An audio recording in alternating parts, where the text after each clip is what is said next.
Miss আসসালামু আলাইকুম। ওয়ালাইকুম আসসালাম।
মিস আসসালামু আলাইকুম। ওয়ালাইকুম আসসালাম।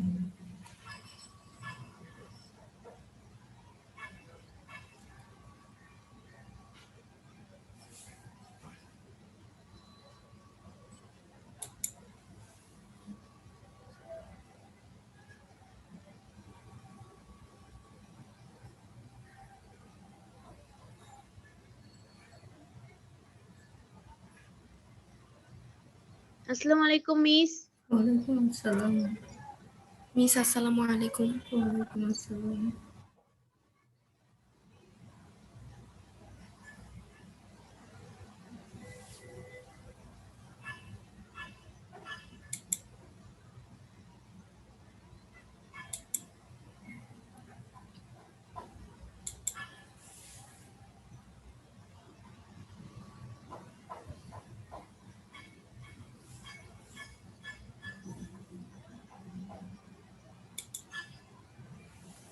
মিস আসসালামু আলাইকুম। ওয়ালাইকুম আসসালাম। সবাই ভালো আছো?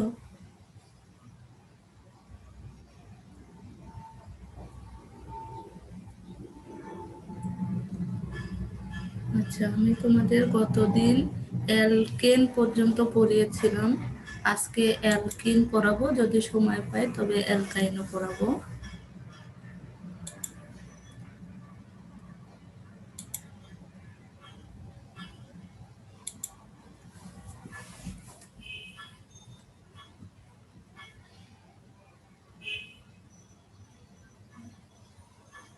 মিস আসসালামু আলাইকুম। ওয়ালাইকুম আসসালাম। আচ্ছা, আমরা আগে জেনেছি যে অ্যালকিনের হচ্ছে জেনারেল সংকেত CnH2n। এটা থেকে আমরা বুঝতে পারবো যে এটা অ্যালকিন। এবং এছাড়াও অ্যালকেনের সাধারণ সংকেত রয়েছে, অ্যালকাইনের সাধারণ সংকেত রয়েছে, অ্যালকোহল, অ্যালডিহাইড, অ্যাসিড সবগুলোরই সাধারণ কিছু সংকেত রয়েছে। সেগুলো থেকে আমরা বুঝতে পারবো যে কোনটা অ্যালকেন, কোনটা অ্যালকেন, কোনটা অ্যালকাইন ইত্যাদি ইত্যাদি।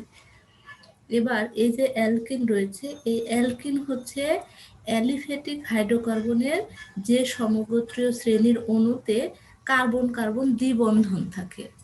যখন আমরা দেখব যে কোনো যৌগের মধ্যে দ্বিবন্ধন বিদ্যমান রয়েছে, তখনই আমরা বুঝবো যে এগুলো হচ্ছে অ্যালকিন। অনেক সময় সংজ্ঞা হিসেবে পরীক্ষায় আসে যে অ্যালকিন কি বা অ্যালকিন কাকে বলে, তখন কিন্তু তোমাদের সংজ্ঞাটা ওয়ালাইকুম আসসালাম সুন্দর করে সাজিয়ে লিখতে হবে যে অ্যালিফ্যাটিক হাইড্রোকার্বনের যে সমগোত্রীয় শ্রেণীর অণুতে কার্বন কার্বন দ্বিবন্ধন বিদ্যমান তাদেরকে অলিফিন বা অ্যালকিন বলে। এবার এখানে একটা পরীক্ষায় প্রশ্ন আসে যে অ্যালকিনকে অলিফিন বলা হয় কেন? আমরা যখন অ্যালকেন পড়েছিলাম তখন কি বলেছিলাম যে অ্যালকেনকে কি বলা হয় বলো তো, কেউ একজন বলো তো অ্যালকেনকে কি বলা হয়?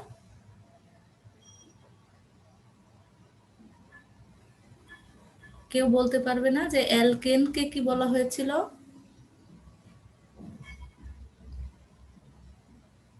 তোমাদের রেসপন্স করতে হবে, তো রেসপন্স না করলে কি করে বুঝবো বলো? না পারলেও বলতে হবে যে আমার মনে আসতেছে না বা পারতেছি না।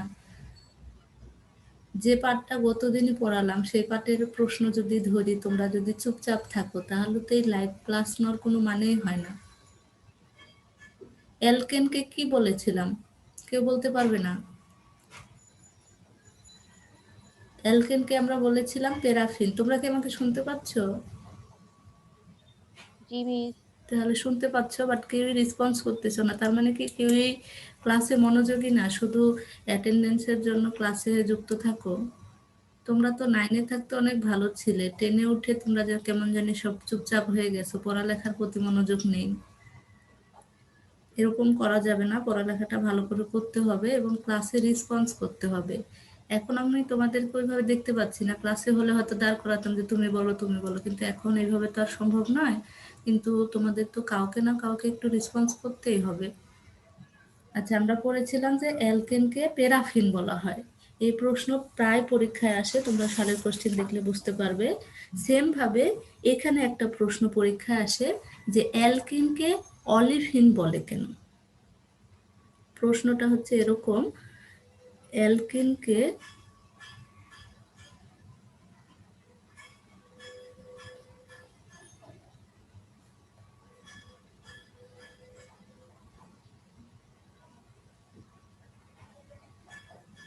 অলিফিন বলে কেন বা বলা হয় কেন। এটা প্রায় পরীক্ষায় আসে, তোমরা একটু খেয়াল করলে দেখতে পাবে সালের কোশ্চেনগুলো।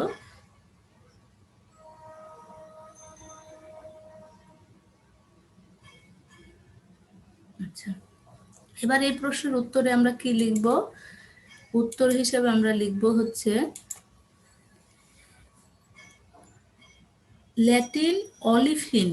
এখানে যে বাংলা কথাটা আমি অলিফিন লিখেছি, অ্যাকচুয়ালি অলিফিন হচ্ছে এই বানানটা অলিফিনিস থেকে এসেছে। এখান থেকে ল্যাটিন শব্দ অলিফিনিস থেকে এসেছে। এর অর্থ হচ্ছে তৈল উৎপাদনকারী। সবাই এত পরে অ্যাডমিট হয়। আচ্ছা, এর অর্থ হচ্ছে তৈল উৎপাদনকারী।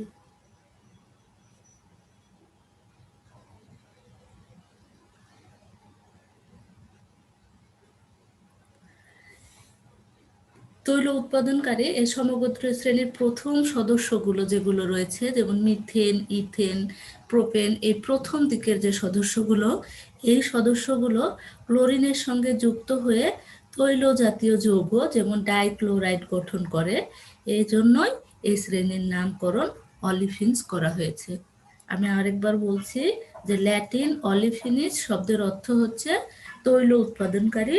আর এই যে অ্যালকিন সমগোত্রীয় শ্রেণীর প্রথম সদস্যগুলো যেমন মিথেন, ইথেন ইত্যাদি ক্লোরিনের সঙ্গে যুক্ত হয়ে তৈল জাতীয় যৌগ বা ডাইক্লোরাইড গঠন করে। এজন্যই এই শ্রেণীর নামকরণ অলিফিনস করা হয়েছে। কেমন বিক্রিয়াটা হয় দেখো, আমরা যদি যে কোনো একটা প্রথম সদস্য নিই, যে এটা হচ্ছে আমাদের ইথিন, যেহেতু ডাবল বন্ধন রয়েছে তাই এটা হচ্ছে অ্যালকিন বা ইথিন। এটা কি করবে, আমি বললাম যে ক্লোরিন জাতীয় যৌগের সাথে, মানে হ্যালাইড যৌগ, হ্যালাইড বলতে আমরা ফ্লোরিন, ক্লোরিন, ব্রোমিন, আয়োডিন এগুলোকে বুঝি। এইগুলোর সাথে বিক্রিয়া করে উৎপন্ন করবে কি ডাইক্লোরাইড। তাহলে এটা যখন ক্লোরিনের সাথে বিক্রিয়া করবে তখন প্রোডাক্টটা আমার হবে এরকম, যে H2C বন্ধন CH2, এই কার্বনের সাথে একটা ক্লোরিন যুক্ত হবে, এই কার্বনের সাথে একটা ক্লোরিন যুক্ত হবে। এই ধরনের দেখো দুইটা ক্লোরিন আছে যুক্ত দুইটা কার্বনের সাথে, এই জন্য দুইটা হলে ডাই বলি, তিনটা হলে ট্রাই বলি, এভাবে আমাদের নামকরণগুলো করা হয়। দুইটা ক্লোরিন যেহেতু যুক্ত আছে তাই এদেরকে ডাইক্লোরাইড যৌগ বলে। বা যদি আমরা নাম্বারিং করে করি তাহলে এখানে যদি এটাকে 1 নম্বর পজিশন, এটাকে যদি 2 নম্বর পজিশন দিই তাহলে 1,2 ডাইক্লোরো ইথেন, এটা হচ্ছে যৌগ। তো যখনই প্রশ্ন আসবে যে অ্যালকিনকে অলিফিন বলা হয় কেন, তখন তোমাদের এই ব্যাখ্যাটুকু দিতে হবে। বুঝতে পেরেছো সবাই? জি মিস। আচ্ছা, বুঝতে না পারলে অবশ্যই জিজ্ঞেস করবেন। আচ্ছা, এরপরে যেটা আমাদের পরীক্ষায় আসে যে অ্যালকিনের সাধারণ প্রস্তুতি। সাধারণ প্রস্তুতি তোমাদের বইয়ে 2টা প্রস্তুতি দেওয়া রয়েছে। 2টা প্রস্তুতি তো তোমাদের বই থেকে অবশ্যই পড়তে হবে। আরও 2-1টা প্রস্তুতি বিভিন্ন জায়গা থেকে আমাদেরকে কালেক্ট করতে হবে। এজন্য আমি তোমাদেরকে আরও 2টা পদ্ধতি লিখে দিব যে আরও কিভাবে আমরা অ্যালকিন পেতে পারি। তো তোমাদের বইয়ে যেটা প্রথমে ছিল সেটা হচ্ছে ইথাইল ক্লোরাইড থেকে। ইথাইল মানে হচ্ছে অ্যালকাইল হতে পারে, সেটা হচ্ছে মিথাইল হতে পারে, ইথাইল হতে পারে, প্রোপাইল হতে পারে, যে কোনো কিছু। তা আমরা যদি শুধু ইথাইল না দিয়ে অ্যালকাইল হেলাইড থেকে দিই বা অ্যালকাইল ক্লোরাইড থেকে দিই তাহলেও কিন্তু হবে। এখন আমরা বইয়ে যেহেতু ইথাইল ক্লোরাইড দেওয়া রয়েছে তার মানে যৌগটা কিন্তু ইথাইল ক্লোরাইড নেওয়া হয়েছে, কিন্তু যখন তুমি বলবে ইথাইল যৌগ বা ইথাইল হ্যালাইড তখন কিন্তু যে কোনোটাই নিতে পারো। ব্রোমিন নিতে পারো, ক্লোরিন তো দেওয়াই রয়েছে, এছাড়া ফ্লোরিন নিতে পারো, আয়োডিন নিতে পারো, যে কোনো কিছুই নিতে পারো। তো যখন এই ইথাইল ক্লোরাইড থেকে আমরা ইথিন বা 2 কার্বন বিশিষ্ট অ্যালকিন পাবো তখন কি করতে হয় দেখো, এই যে ইথাইল ক্লোরাইডের সংকেত এটা CH3 CH2Cl, মিথেন ইথেন, তার সাথে ক্লোরিন যুক্ত আছে, এজন্য এর নাম হয়েছে ইথাইল ক্লোরাইড। যখন সোডিয়াম হাইড্রোক্সাইডের সাথে বিক্রিয়া করে তখন এই যে মাঝখান থেকে এই ক্লোরিন আর এখান থেকে এই সোডিয়াম, এটা নিয়ে বিক্রিয়ার মাধ্যমে বাই প্রোডাক্ট হিসেবে সোডিয়াম ক্লোরাইড বের হয়ে গেল। প্রথমে আমরা এটাকে দেখলাম যেখান থেকে এটা বের হয়ে গেল। এবার এই ওএইচটা কোথায় থাকবে, ওএইচটা আবার আরেকটা হাইড্রোজেনকে এখান থেকে রিপ্লেস করে নিয়ে আমাদের যেহেতু মেন প্রোডাক্ট হচ্ছে অ্যালকিন, আমরা এখানে অ্যালকিনটা তৈরি করলাম। এবার দেখো এখানে হাইড্রোজেন 3টা আর এখানে 2টা, তাহলে 5টা, কিন্তু এখানে হাইড্রোজেন আমার রয়েছে হচ্ছে 4টা। তাহলে 4টা হাইড্রোজেন রয়েছে, আবার এখানে দেখো একটা হাইড্রোজেন রয়েছে, একটা অক্সিজেন রয়েছে। তাহলে এখান থেকে একটা হাইড্রোজেন আর এখান থেকে একটা হাইড্রোজেন, বা এখানে তো 2টা আমরা রেখে দিয়েছি, এখান থেকে যদি একটা হাইড্রোজেন নিই আর এখান থেকে একটা হাইড্রোজেন নিই তাহলে আমাদের হয়ে যাবে হচ্ছে H2। তাহলে আমাদের এই প্রোডাক্টগুলো কি কি হলো দেখো, যে ইথাইল ক্লোরাইডের সাথে সোডিয়াম হাইড্রোক্সাইড যখন বিক্রিয়া করলো সোডিয়াম আর এই ক্লোরিন একত্রে হয়ে সোডিয়াম ক্লোরাইড হয়ে বের হয়ে গেল। দেন আমাদের মেন প্রোডাক্ট যেহেতু হচ্ছে ইথিন, তাই জন্য ইথিনটাকে আমরা তৈরি করলাম।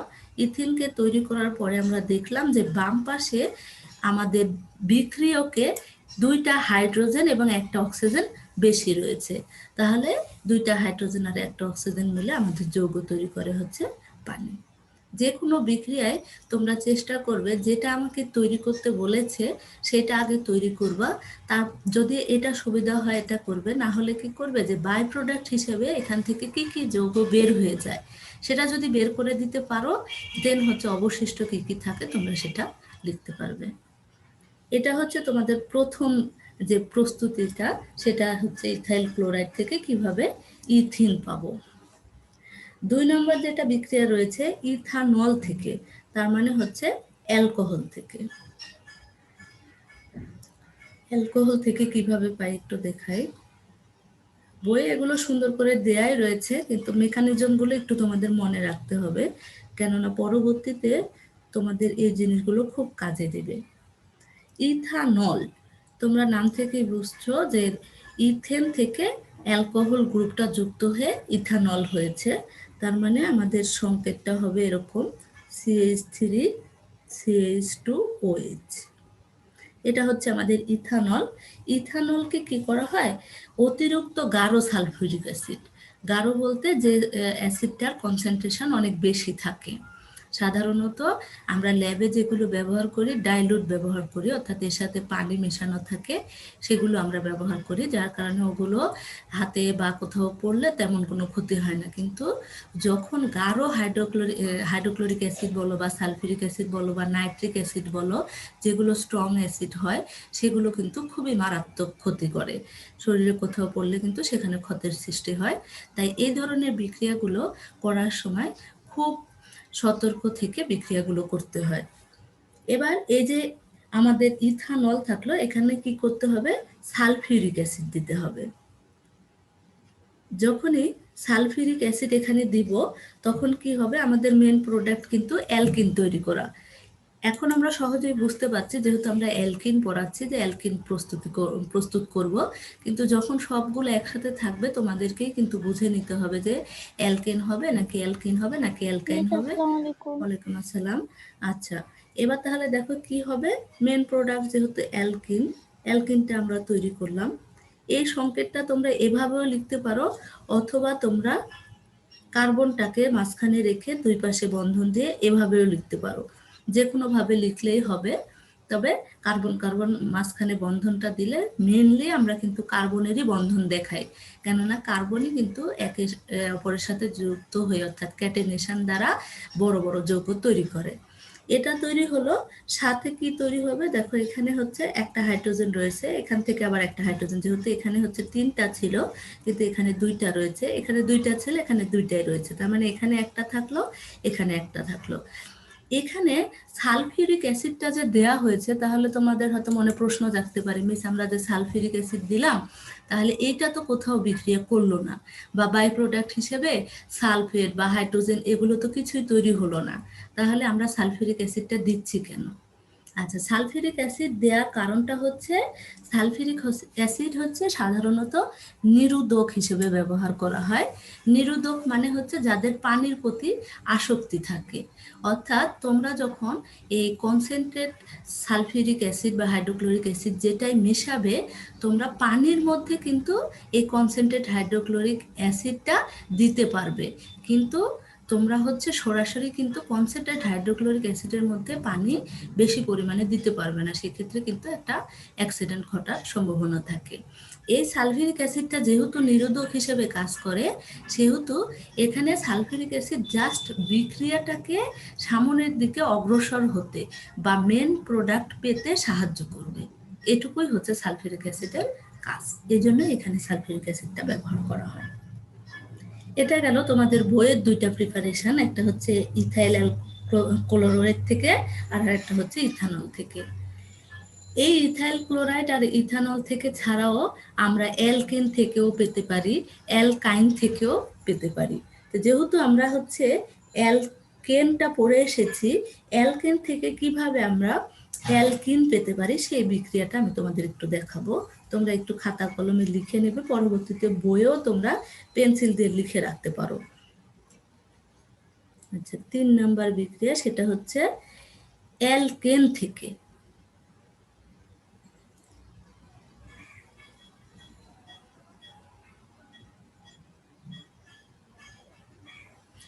অ্যালকেন থেকে বড় ধরনের সাধারণত অ্যালকেনগুলো, যেমন হচ্ছে বায়ুর অনুপস্থিতিতে অ্যালকেন সমূহের তাপ বিয়োজন ঘটে, মানে হচ্ছে ভেঙে যায়, ওই যৌগটা ভেঙে সাধারণত একটু ছোট বা ডাবল বন্ধনযুক্ত যৌগ তৈরি করে, এজন্যই বলা হয়েছে বিয়োজন। বিয়োজন মানে ভেঙে যাওয়া, সেটা হচ্ছে তাপ দিয়ে বা বায়ুর অনুপস্থিতিতে। অক্সিজেন কিন্তু এখানে কিছুতেই থাকা যাবে না, অক্সিজেন থাকলে বাই প্রোডাক্ট হিসেবে আরো কিছু যৌগ তৈরি করবে। অক্সিজেনের অনুপস্থিতিতে, আমি কিন্তু বিক্রিয়াটা বারবার বলছি যে অক্সিজেনের অনুপস্থিতি বা বায়ুর অনুপস্থিতিতে অ্যালকেন সমূহের তাপ বিয়োজন ঘটে অ্যালকিন উৎপন্ন করে, সাধারণত বড় অ্যালকেন যৌগগুলো থেকে। ধরো আমি পেন্টেন থেকে তৈরি করব, তাহলে পেন্টেনের সংকেত হচ্ছে CH3 CH2, 5টা কার্বন, তোমরা সবাই জানো যে 5টা কার্বন যুক্ত যৌগকে পেন্টেন বলে। এই হচ্ছে 5টা কার্বন, এটা হচ্ছে পেন্টেন। এটা কি করবে, যেহেতু আমি বললাম যে তাপ বিয়োজন, তার মানে এখানে যদি 600 ডিগ্রি সেলসিয়াস তাপমাত্রা প্রদান করা হয়, তবে তৈরি করবে কি পেন্টেন 1, মানে যে কোনো একটা পজিশনে আমাদের ডাবল বন্ধন হবে। তো সাধারণত আমরা 1 নং পজিশনে ডাবল বন্ধনটা দিই, এই জন্য এটার নাম করা হয় পেন্টিন। যেহেতু অ্যালকিন, তার মানে পেন্টিন, পেন্টেন থেকে পেন্টিন হয়ে যাবে, যেহেতু অ্যালকিন হচ্ছে, তো পেন্টিন 1 অর্থাৎ 1 নং পজিশনে ডাবল বন্ধন থাকবে। সেই যৌগটা কেমন হবে, CH3 CH2 CH2 তারপরে CH ডাবল বন্ধন CH2। এই হচ্ছে আমাদের মেন প্রোডাক্ট, যেটার নাম হচ্ছে, যেহেতু এটা 1 নং কার্বন, এটা 2, এটা 3, এটা 4, এটা 5 নং কার্বন। ইউপ্যাক পদ্ধতিতে সাধারণত এই নামকরণগুলো করা হয়। 1 নং পজিশনে যেহেতু ডাবল বন্ধন রয়েছে, তাই এর নাম হচ্ছে পেন্টিন 1। আর সাথে বাই প্রোডাক্ট হিসেবে, যেহেতু এখান থেকে দেখো একটা হাইড্রোজেন, এখান থেকে একটা হাইড্রোজেন চলে গেছে, আবার এখান থেকে একটা হাইড্রোজেন বের হয়ে গেছে, তাহলে 2টা হাইড্রোজেন মিলে আমাদের হাইড্রোজেন গ্যাস তৈরি হবে। বুঝতে পেরেছো বিক্রিয়াটা?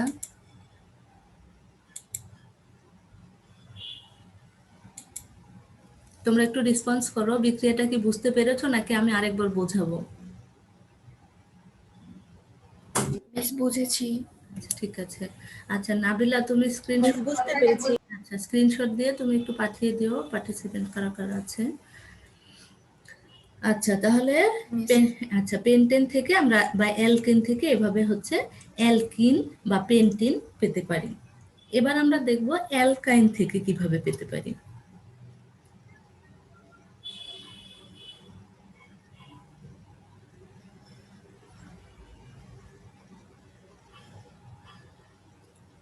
কয় মিনিট দিয়েছে?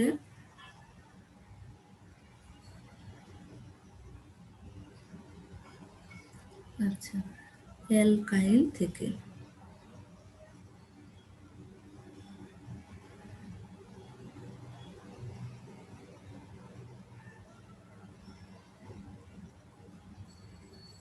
অ্যালকাইন থেকে, নাম থেকে বুঝতে পারছো যে অ্যালকাইন যুক্ত যৌগে সেখানে আংশিক হাইড্রোজেন সংযোজন, এটার মেন নামটা হচ্ছে আংশিক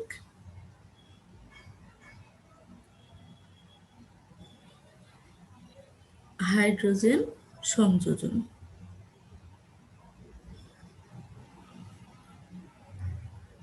তাহলে মেনলি করা হবে কি দিয়ে?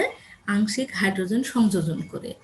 সাধারণত পেলাডিয়াম, এটা একটা পিরিয়ডিক টেবিলের মৌল, এই পেলাডিয়াম আর হচ্ছে বেরিয়াম সালফেট প্রভাবকের উপস্থিতিতে অ্যালকাইনে নিয়ন্ত্রিত হাইড্রোজেন সংযোজন দ্বারা অ্যালকিন উৎপন্ন করা হয়। প্রভাবক আমি আগেও বলেছি যে প্রভাবক সাধারণত যেগুলো বিক্রিয়ার গতিকে বৃদ্ধি বা হ্রাস করতে সাহায্য করে সেগুলোই প্রভাবক। সাধারণত আমরা বিক্রিয়ায় প্রভাবকগুলো ভালো হিসেবে ব্যবহার করি, তবে কিছু কিছু বিক্রিয়ার ক্ষেত্রে খারাপ প্রভাবকও রয়েছে, যেমন আর্সেনিক রয়েছে। ভালোর মধ্যে manganese, molybdenum, palladium, barium sulphate ইত্যাদি, এগুলো হচ্ছে ভালো প্রভাবক যেগুলো বিক্রিয়ার গতিকে বৃদ্ধি করতে সাহায্য করে। তো যখন এই অ্যালকাইন থেকে আংশিক হাইড্রোজেন সংযোজন দ্বারা আমরা অ্যালকিন উৎপন্ন করব, সেই ক্ষেত্রে কি হবে? ধরো আমি একটা যৌগ নিলাম প্রোপাইন বা প্রোপাইন 1 নিলাম, CH3C ট্রিপল বন্ধন যুক্ত, যেহেতু অ্যালকাইন বলেছি তার মানে ট্রিপল বন্ধন যুক্ত যৌগ হতে হবে, তাহলে এটা হচ্ছে প্রোপাইন 1ও বলতে পারি। এটা কি করবে? হাইড্রোজেনের সাথে বিক্রিয়া করবে কিসের উপস্থিতিতে? পেলাডিয়াম PD আর বেরিয়াম সালফেট এটার উপস্থিতিতে বিক্রিয়া করে তৈরি করবে আমাদের, সংকেতগুলো আমি লিখে দিচ্ছি, পেলাডিয়াম PD, আচ্ছা PD বেরিয়াম সালফেট, আর কি দিতে হবে? তাপ প্রদান করতে হবে। তখন এই যে ট্রিপল বন্ধনটা রয়েছে প্রোপাইন 1-এ, যে ট্রিপল বন্ধনটা রয়েছে সেই ট্রিপল বন্ধনটা ভেঙে ডাবল বন্ধন হয়ে যাবে। কি হবে তাহলে? CH ডাবল বন্ধন হবে হচ্ছে CH2। আচ্ছা এখানে লেখা পুরোটা ধরতেছে না, আমি নিচে লিখি CH3 CH ডাবল বন্ধন CH2, তার মানে এটা হলো হচ্ছে প্রোপিন 1।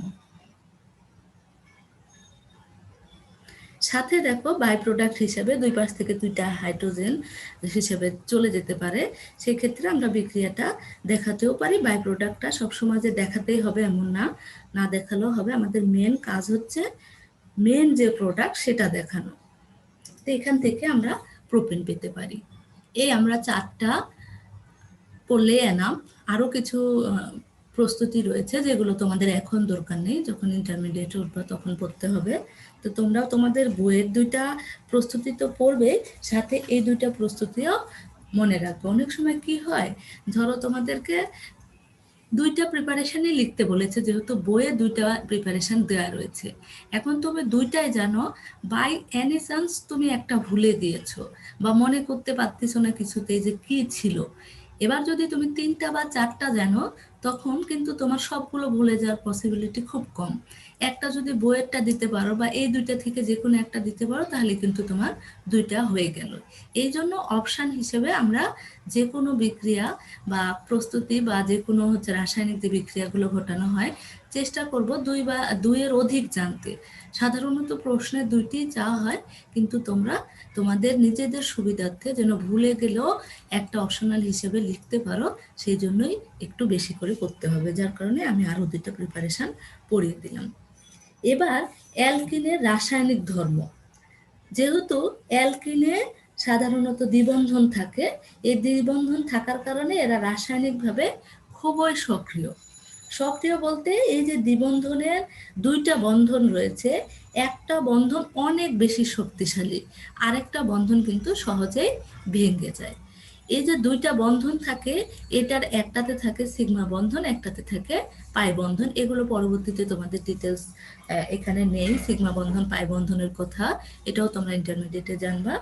তো এই যে সিগমা বন্ধন আর পাই বন্ধন, সিগমা বন্ধনটা ভাঙা খুবই কঠিন, এতে প্রচুর পরিমাণে শক্তির প্রয়োজন হয়। কিন্তু পাই বন্ধন বা ডাবল বন্ধন যেটা থাকে, সেটা সহজেই ভাঙা যায়।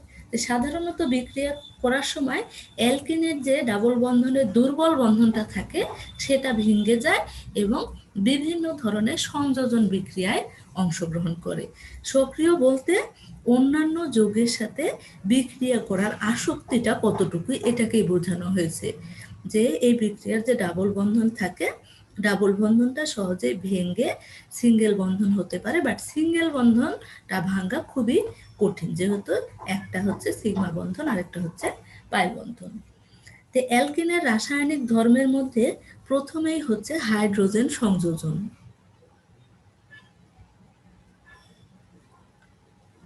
রাসায়নিক ধর্ম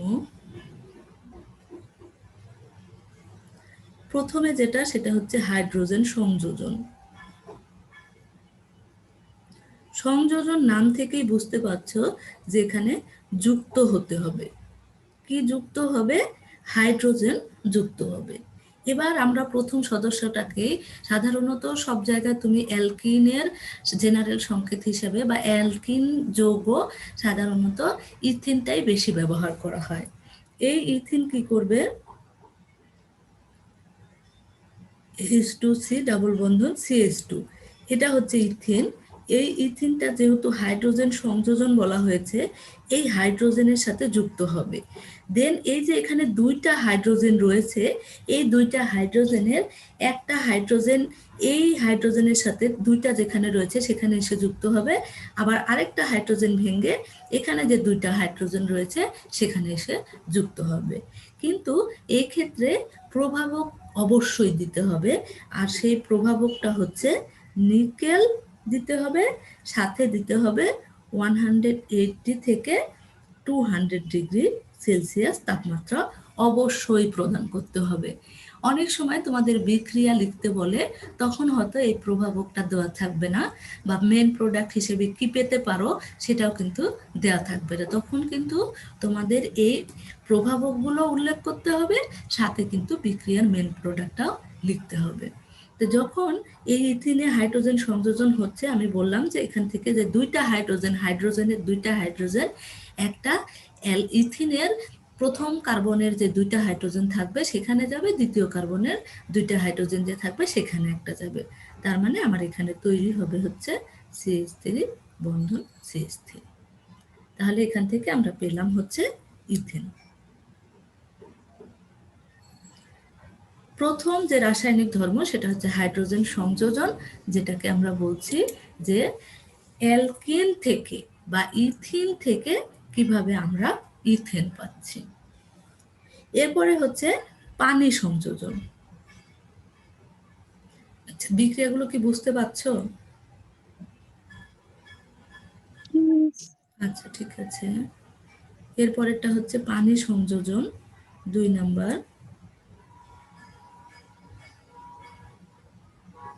আচ্ছা, পানি সংযোজন।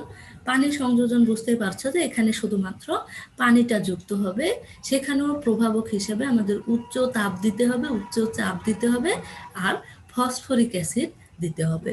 সেটা কি হবে দেখো, এই ডাবল বন্ধন যুক্ত যৌগ তোমরা যে কোনো ভাবে লিখতে পারো, H2C ডাবল বন্ধন CH2 লিখতে পারো, CH2 ডাবল বন্ধন CH2 লিখতে পারো। এবার এটা যখন পানির সাথে বিক্রিয়া করবে আমাদের দিতে হবে উচ্চ চাপ ও তাপ দিতে হবে, আর সাথে দিতে হবে হচ্ছে ফসফরিক অ্যাসিড H3PO4। এটা হচ্ছে ফসফরিক অ্যাসিডের সংকেত। এই ফসফরিক অ্যাসিড যখন দেওয়া হবে তখন আমরা ইথানল পাবো। ইথানলটা কি হবে, CH3, এখান থেকে যে হাইড্রোজেনের যে 2টা বন্ধন ছিল পানির ক্ষেত্রে, ওই পানি থেকে 2টা হাইড্রোজেনের একটা হাইড্রোজেন এখানে চলে আসবে, ডাবল বন্ধনটা ভেঙে সিঙ্গেল বন্ধন হবে, আর এখান থেকে একটা হাইড্রোজেন চলে যাওয়ার পরে OH-টা অবশিষ্ট থাকে, সেই OH-টা এখানে এসে যুক্ত হবে। যখনই OH যুক্ত থাকবে কোনো অ্যালকিন বা অ্যালকাইনের সাথে, তখনই আমরা বুঝবো যে ওটা হচ্ছে অ্যালকোহল। তো যেহেতু 2 কার্বন বিশিষ্ট অ্যালকোহল, তাই এর নাম হচ্ছে ইথানল।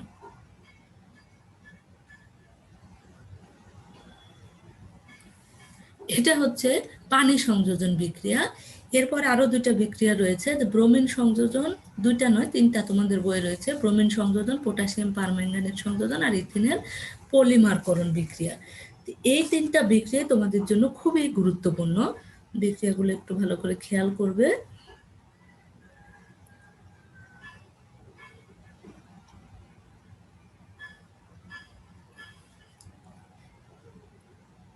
তিন নম্বর হচ্ছে ব্রোমিন সংযোজন।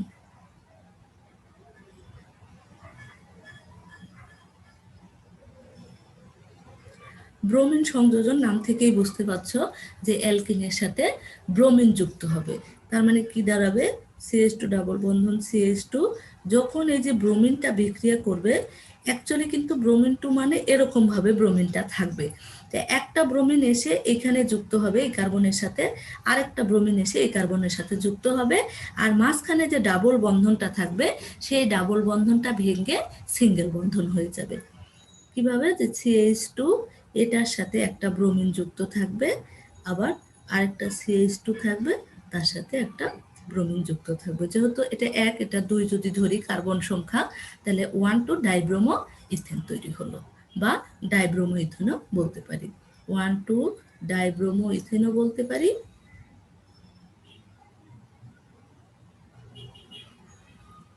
অথবা শুধু আমরা ডাইব্রোমো ইথেনও বলতে পারি। 1 নং 2 নং পজিশন দিয়ে তোমাদের বইয়ে সাধারণত এগুলো নামকরণ করা নেই, এই জন্য সরাসরি আমরা যদি মেন যৌগটা লিখি যে ডাইব্রোমো ইথেন, তাহলেও কিন্তু হবে। তাহলে অ্যালকিন থেকে বা ইথিন থেকে ব্রোমিন সংযোজন দ্বারা এভাবে আমরা ডাইব্রোমো ইথেন পেতে পারি। 4 নাম্বার যেটা, এটা খুবই ইম্পর্টেন্ট। এটার একটা প্রশ্ন যেটা পরীক্ষায় আসে, যে অসম্পৃক্ততা পরীক্ষা। অ্যালকিনের অসম্পৃক্ততার পরীক্ষা লিখো, তখন কিন্তু তোমাদের এই বিক্রিয়াটা লিখতে হবে।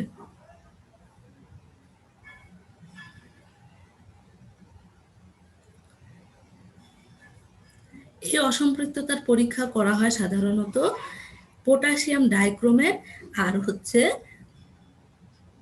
পটাশিয়াম পারম্যাঙ্গানেট, আর হচ্ছে এখান থেকে বিক্রিয়া করে জায়মান অক্সিজেন তৈরি করে। জায়মান অক্সিজেন সম্পর্কে তোমাদের ধারণা কেমন আছে আমি জানি না।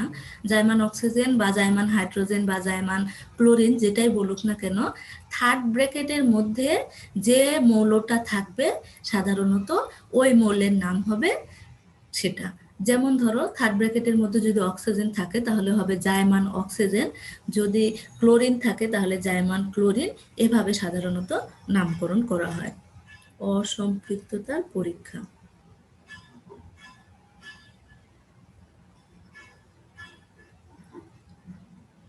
এই পরীক্ষায় কি করা হয়, এই ডাবল বন্ধনযুক্ত যৌগ একটা নেওয়া হয়, অ্যালকিন নিলাম, সেটা কি করবে পানির সাথে বিক্রিয়া করবে, আর সাথে হচ্ছে জায়মান অক্সিজেন থাকবে।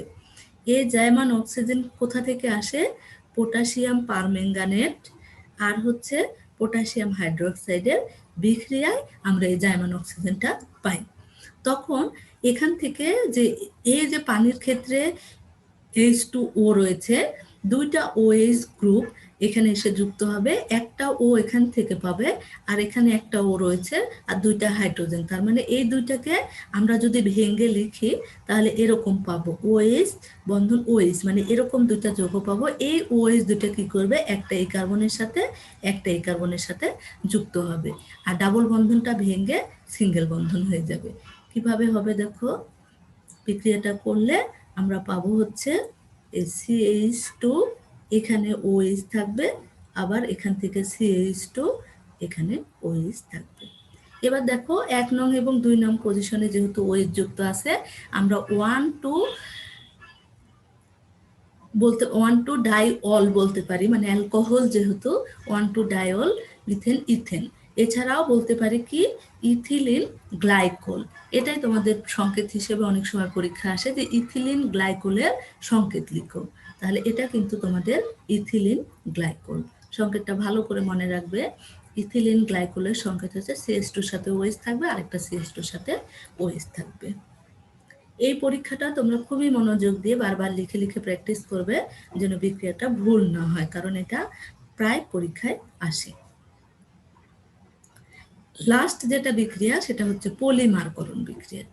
এই যে আমরা ইথেন থেকে পলিথিন যেটা বাজারে পাওয়া যায় বা বিভিন্ন ধরনের ছোট যৌগকে ব্যবহার করে বড় যৌগ যে পাওয়া যাচ্ছে, এগুলোকে পলিমারকরণ বিক্রিয়া বলে। ছোট ছোট যে ইউনিটগুলো ব্যবহার করে এগুলো করা হয় সেগুলোকে মনোমার বলে, আর এই মনোমারগুলো যখন একত্রে যুক্ত হয়ে বৃহৎ আকার ধারণ করে তখন তাকে পলিমারকরণ বলে।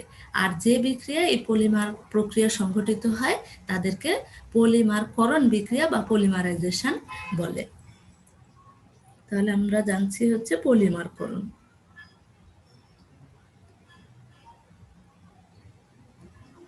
নাবিলা নামগুলো পাঠিয়েছো?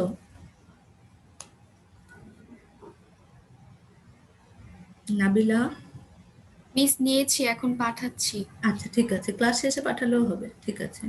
এইটার কি পরিমাণ হবে, এন মলিকুল, মানে হচ্ছে আমরা কতটুকু আকারের তৈরি করব সেই অনুসারে এখানে কার্বন সংখ্যাটা বাড়বে। এটাকে কি করতে হবে, আমাদের প্রভাবক হিসেবে দিতে হবে 1000 চাপ দিতে হবে, এটাকে অ্যাটমসফেরিক চাপ বলে বা বায়ুমণ্ডলীয় চাপ বলে। সাথে দিতে হবে 200 ডিগ্রি সেলসিয়াস তাপমাত্রা, আর কিছু পরিমাণে অক্সিজেন দিতে হবে, খুবই সামান্য পরিমাণে অক্সিজেন দিতে হবে।